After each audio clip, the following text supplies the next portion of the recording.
জাতির পিতা যদি বলতেই হয় তাহলে বিশ্ব মানবতার পিতা হচ্ছে আদম আলাইহিস সালাম। এটা কি অস্বীকার করতে পারে? না।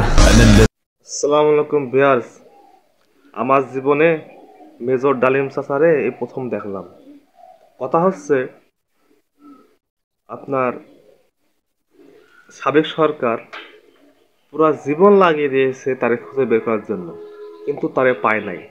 আর পাইলে তো সে তো এতদিন কবরে থাকার কথা।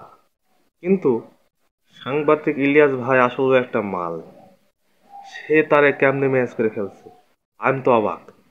হ্যাঁ, আমার মতো প্রথম কে কে দেখছেন মেজর ডালিম স্যারের জন্মের পরে?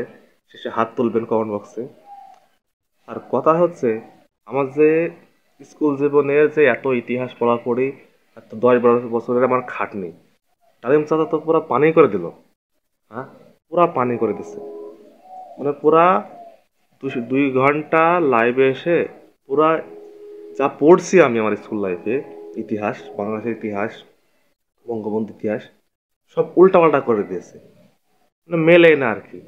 হ্যাঁ, আরে ভাই, ইতিহাস ব্যক্তির দিকে আগে বলে বাংলাদেশে সবই সম্ভব, আবারও সেটা প্রমাণ হয়ে গেল।